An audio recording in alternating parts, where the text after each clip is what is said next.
Muévete. Es una plataforma del Comité de Educación de Vega Coop.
Saludos amigos, bienvenidos a Muévete, el programa del cooperativismo. Cuando hablamos de economía, es un término bastante amplio y quizás en el mundo académico, pues, derivado de las ciencias sociales, procesos, cadena de distribución, bienes y servicios, y ese proceso de consumir, de exportar. Es un conjunto que lleva, ¿verdad?, la definición bien amplia de lo que podría ser la economía. Sin embargo, cuando hablamos a diario, nos encontramos, tropezamos a diario en la cotidianidad con conceptos económicos, pero muchas veces no entramos a entender el impacto y el significado de lo que son estos temas y estos conceptos económicos.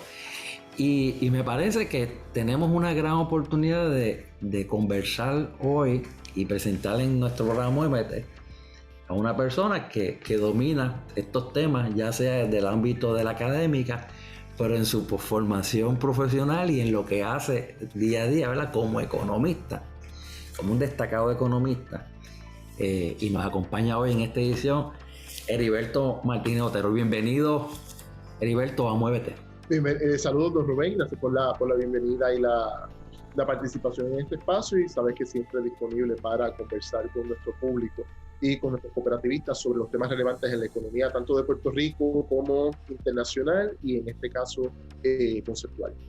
Yo me tomo el riesgo de dividir el tema económico de los economistas en tres grupos. Los académicos pragmáticos, los comisionistas que los contratan para hacer estudios, que todo el tiempo están haciendo estudios, y básicamente los que un poco tiran la piedra y esconden la mano, pero no se meten en el tema económico como tal. Heriberto es el académico, pero el pragmático, esa combinación, ¿verdad?, de ser estudioso, pero a la misma vez ejecutar. Así que quisiera que desde esa perspectiva, esa óptica, me diga qué es realmente la economía. ¿Qué es economía? La palabra economía tiene su origen en el mundo griego y no es otra cosa que el presupuesto del hogar, ¿no? Como nosotros en nuestros hogares tenemos un concepto básico que le enseñamos a todos nuestros estudiantes todo el tiempo, que es la restricción presupuestaria. No podemos gastar lo que no tenemos. Y si vamos a gastar lo que no tenemos, tenemos que pedir prestado, ya sea una tarjeta de crédito, ya sea en nuestra cooperativa pedir un préstamo, y luego de que tomemos ese dinero prestado, en su momento tenemos que ir pagándolo poco a poco, ¿no? O sea, tenemos que siempre estar pendientes en qué recursos tenemos disponibles, cuántos recursos podemos utilizar para satisfacer nuestras necesidades y cómo entonces seguir adquiriendo una mayor cantidad de recursos, ya sea a través del trabajo y el salario, ya sea a través de la inversión, ya sea a través del ahorro y ganando dividendos, pero en términos generales la economía, entendiéndola simplemente como una palabra, como un significante, es el presupuesto del hogar. Ya hoy tiene una definición un poco más moderna. La economía hoy es una ciencia social que se dedica a estudiar la distribución de los recursos. ¿Está bien? Vamos a distribuir unos recursos. ¿Para qué vamos a distribuir esos recursos? Para satisfacer unas necesidades que no se agotan. Un ejemplo bien clásico, ven, la sed. Nosotros siempre tenemos sed y necesitamos agua para satisfacer la sed, pero en cuestión de minutos o en cuestión de horas volvemos a tener sed nuevamente. Por lo tanto, como nosotros tenemos necesidades físicas continuas para satisfacer esas necesidades, nosotros entonces creamos un análisis de los recursos disponibles y a ese análisis de recursos disponibles es lo que llamamos economía. En el concepto, y uno va ampliando y sumando capas. Si nos vamos desde lo básico, ¿verdad? Ese concepto de uso de recursos para satisfacer necesidades familiares, vamos a decir personales, pero también eso lo llevamos en el campo colectivo. Cómo entonces, como en sociedad que nos organizamos, utilizamos recursos o disponemos de recursos para entonces a la misma vez generar procesos que lleven a la satisfacción de las necesidades colectivas. Podemos trasladarle ese concepto que acabas de definir también a lo colectivo. Claro, de hecho, y esto es algo que en economía debatimos mucho, tú conoces mi posición intelectual al respecto. La realidad es que de los 50.000 años que podemos estar hablando del Homo sapiens, ¿no? del ser humano moderno, el 99.9% probablemente lo hemos pasado realizando labores colectivas para recolectar recursos que permitan satisfacer necesidades colectivas. Todo este tema del individualismo, de yo tengo control del destino, todo este tipo de cosas en términos económicos es algo bastante moderno. Pudiéramos decir que comenzó con la revolución industrial, la producción en masa y el concepto que es bien moderno, ni siquiera tiene 400 años, que es el concepto de propiedad privada. ¿Y cómo se va acumulando esa propiedad privada? Ya hemos visto varias veces que esa forma de ver el mundo, esa forma de entender la economía, cae en crisis de manera consistente y cada vez que tenemos una crisis económica o financiera que después se transforma en crisis económica, volvemos a tener el recordatorio de que el mecanismo real para nosotros poder sobrevivir, para nosotros poder producir, para nosotros poder distribuir recursos para satisfacer necesidades, es a través de lo colectivo. Punto. En el caso de Puerto Rico, lo vimos después del huracán María, lo vimos después de los temblores. Cada vez que nos hemos puesto de pie como colectivo, hemos logrado dar un paso evolutivo hacia adelante. ¿Qué significa esto? De que hay, lo que significa dos cosas, hay debate al interior de la disciplina económica sobre unas nociones muy individualistas de la economía versus otros, que yo soy parte de esos otros, que entendemos que el progreso de la humanidad se da a través de la colaboración, la empatía y la solidaridad. Y esos son tres elementos fundamentales que nos llevan a entender que para poder evolucionar como humanidad necesitamos el trabajo colectivo. El rol del Estado en ese proceso de organización de sociedad y de ese colectivo, hablando específicamente en términos económicos, ¿cuál es ese rol del Estado? Entendamos básicamente el Estado como este conjunto de leyes, instituciones y ciudadanos que permiten la coexistencia social, ¿no? Que permiten la vida pacífica de la sociedad, de los ciudadanos, que permitan entonces hacer cada cual su actividad personal, económica, etc. Para mí el rol del Estado debe ir en dos direcciones. Número uno, el Estado debe ser un facilitador y un garante de estabilidad para que organizaciones e instituciones colectivas puedan realizar su actividad material y su actividad económica. Por ejemplo, en el caso del cooperativismo, el Estado debe ser un asegurador, debe ser un garante de estabilidad legal y jurídica, pero tiene que tener mucho cuidado de que no exceda esos parámetros interviniendo o confiscando esa capacidad productiva que tiene el colectivo en cualquier jurisdicción del mundo, pero en este caso en Puerto Rico. Ese es uno, ¿no? Un elemento bien importante del Estado es la regulación, la estabilidad política, la cuestión de asegurar, ¿no? De los seguros, pero por otro lado tiene un rol que para mí es bien importante, que es el rol de la inversión social. ¿Qué hay en la inversión social? Vamos a verlo con ejemplo. Número 1, la salud. Número 2, la educación. Número 3, la universidad, que a mí me gusta distinguirlo de la educación por una razón muy sencilla. La educación es para formar ciudadanos, para formar seres humanos de bien, para progresar en términos de lo que es el conocimiento. La universidad es para crear ese conocimiento. Ciertamente en la universidad también cogemos nuestros cursos, aprendemos unas materias, aprendemos unas disciplinas, pero la realidad es que también la universidad es donde se genera ese conocimiento, donde se investiga y donde se publica. ¿Para qué? Para seguir teniendo una idea de hacia dónde debemos transitar en el resto de la sociedad.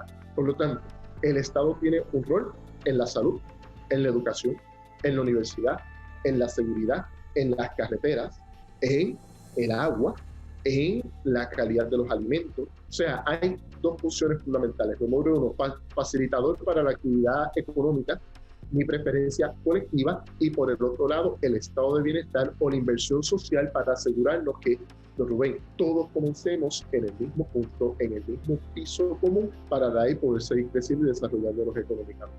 Se habla mucho de un concepto como, por ejemplo, la inflación. En Ajovicho, ¿qué es la inflación y qué efecto tiene eso en la vida cotidiana de los puertorriqueños? Mira, en Puerto Rico, cuando uno va a cualquier espacio donde hay un grupo de gente dialogando, me pasa mucho, a mí me gusta siempre visitar las cooperativas en los fines de semana, donde uno ve que la gente, además de hacer sus transacciones económicas o financieras, hacen también sus diálogos de fines de semana. Se habla mucho de la salud. Así que, para hacer una comparación, la inflación es bien parecida a la presión arterial. Si la inflación es cero o negativo, entiéndase, si la presión arterial es muy bajita o está en cero, es bien problemático. Y si está en cero, más problemático todavía, ¿no? Si la presión arterial es demasiado alta, también es problemático y puede tener un efecto de daño mayor posteriormente si no controlamos esa presión arterial. La inflación es básicamente lo mismo. La inflación es el aumento escalonado de precios en un periodo de tiempo. ¿Qué ocurre? El que los precios suban es algo natural. ¿Por qué?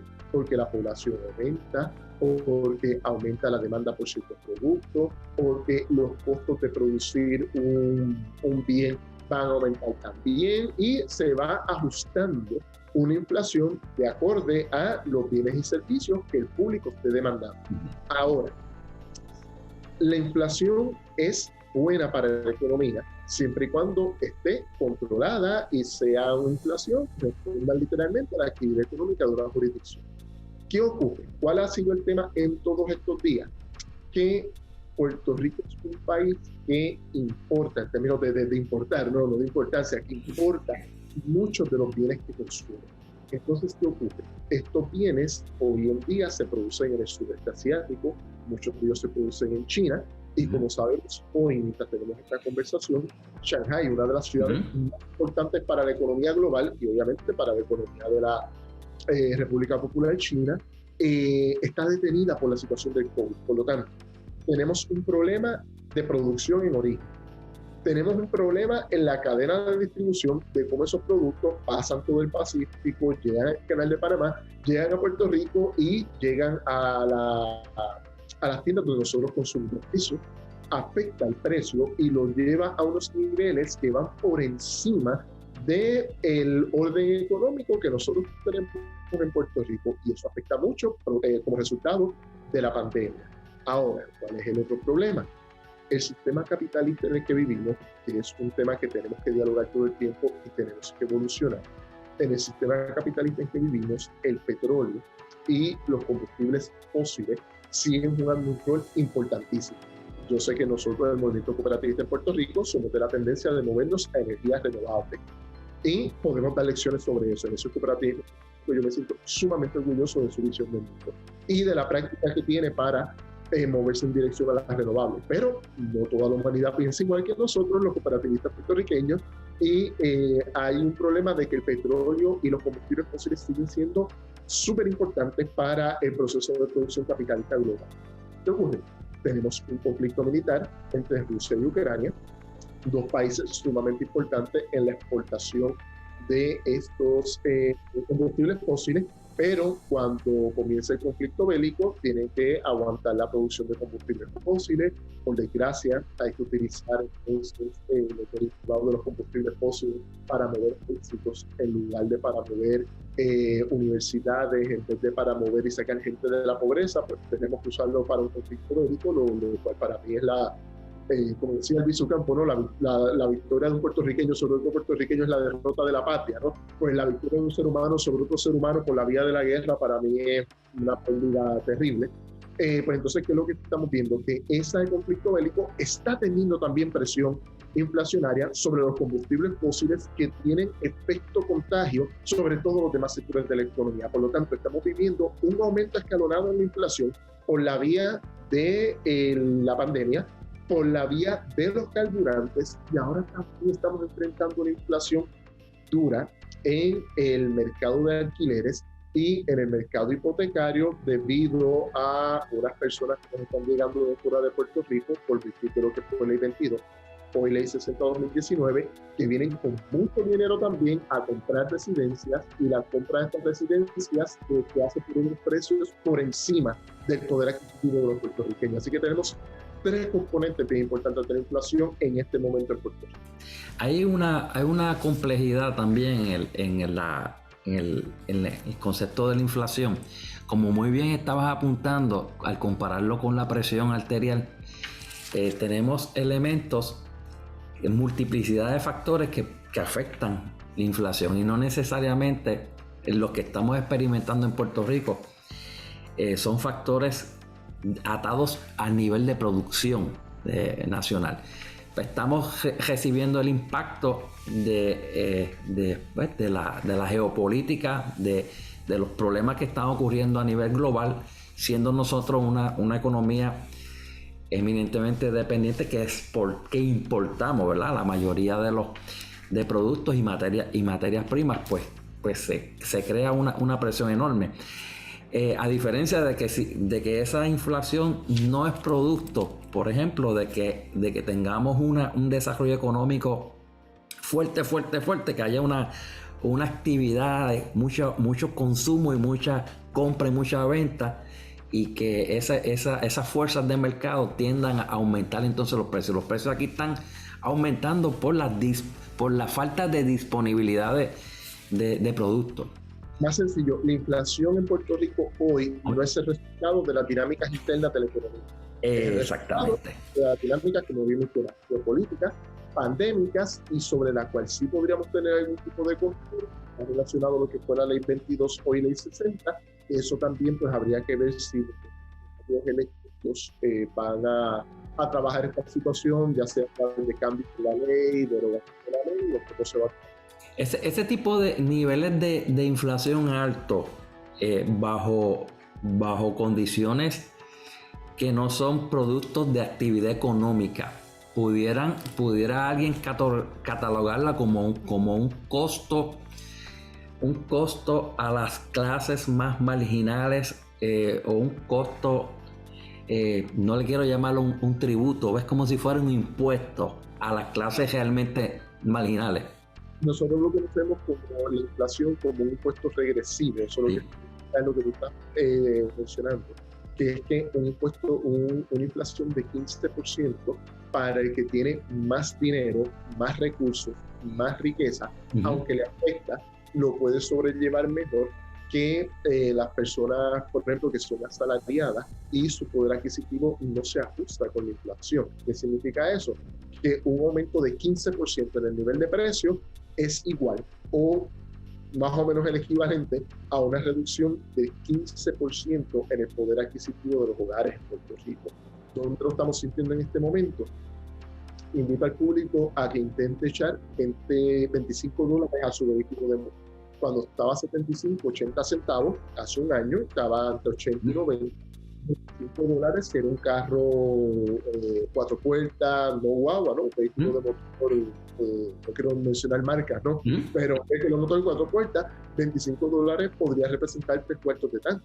En este momento, o sea, $25, $40, ni siquiera en un carro pequeño te llena el tanque. ¿Qué significa eso? Que si yo necesito mi vehículo para trabajar y tengo que echar más gasolina, tengo que recortar de otro lado.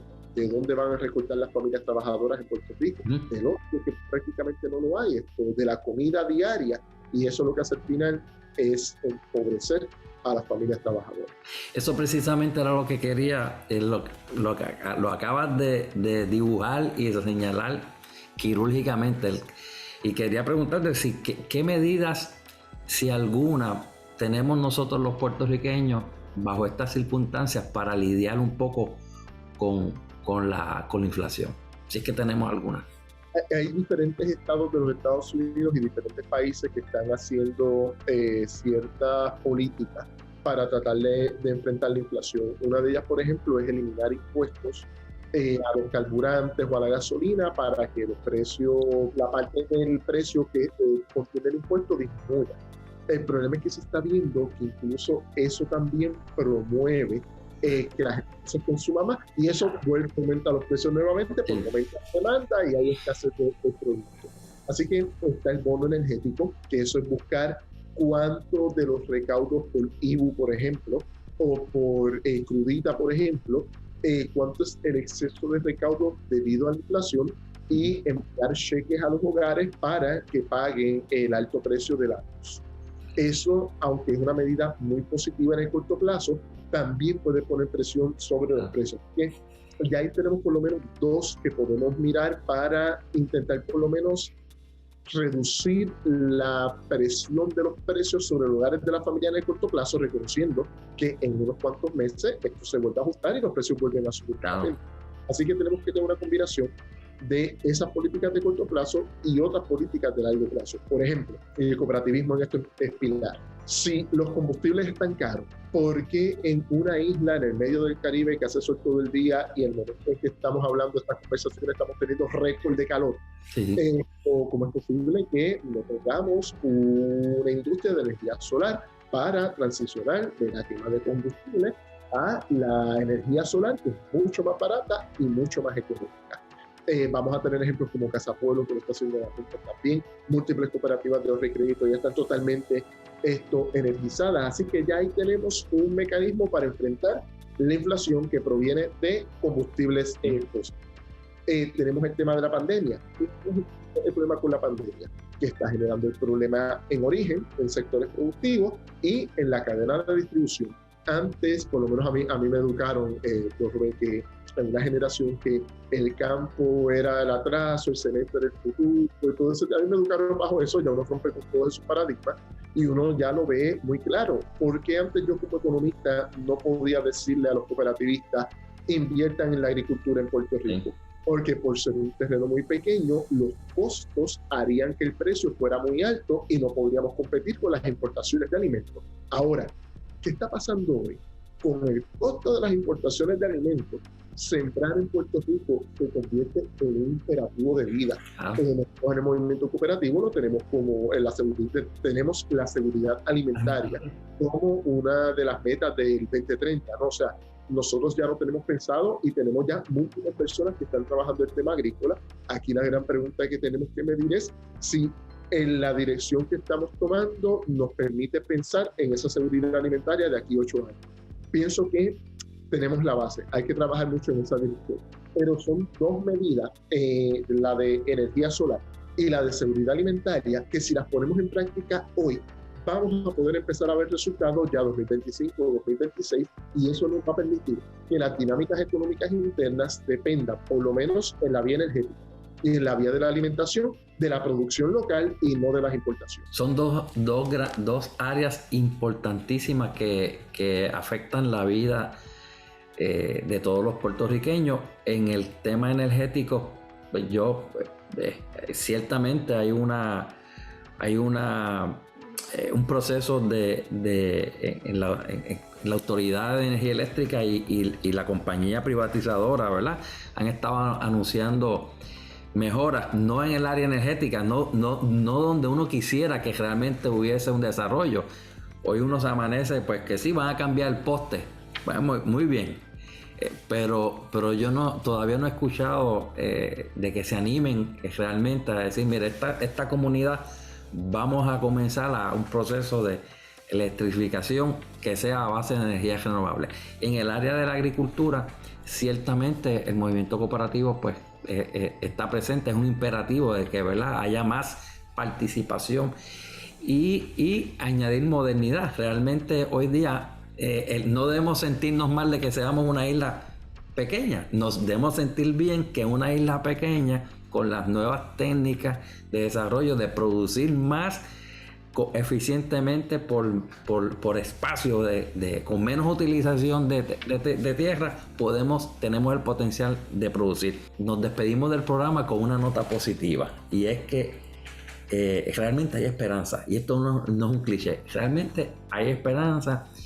Vemos en economistas como tu persona ese optimismo de buscar realmente, de enfrentarse a la vida y a la realidad práctica que nos golpea, pero con optimismo y con soluciones prácticas. Así que tenemos muchas conversaciones pendientes. Te agradezco el espacio y te voy a dejar con una para ti, para el público, que quiero que discutamos la próxima vez, la condición de la posibilidad y que soñemos. Le digo a mis estudiantes, Puerto Rico tiene una situación política en la que no voy a entrar, ¿no? Aparte, nosotros estamos aquí hablando desde el cooperativismo, nosotros somos personas de múltiples ideologías, ¿no? Pero tenemos que ser primero, antes que todo, cooperativistas. Y la pregunta es, ¿podemos desde el cooperativismo establecer vínculos regionales con movimientos cooperativos en República Dominicana, en Colombia, en Costa Rica, y más allá de vernos como una isla o un archipiélago en el Caribe, vernos como una región geográfica desde el cooperativismo? Ese es para la próxima. Vamos a continuar conversando. Gracias a Heriberto Martínez por esta gratificante conversación y amena. Así que gracias por acompañarnos en este programa. A ustedes, amigos, nos estaremos dando cita en la próxima edición de Muévete, el programa del cooperativismo. Hasta luego.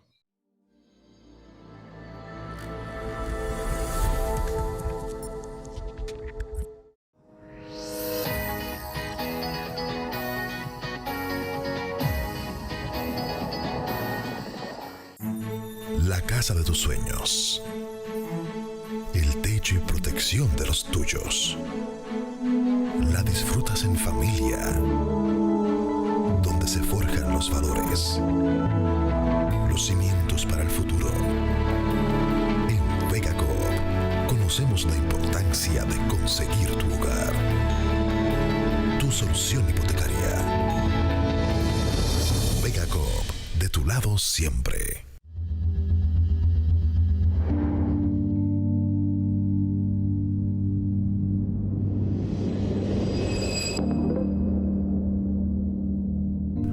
Muévete es una plataforma del Comité de Educación de VegaCoop.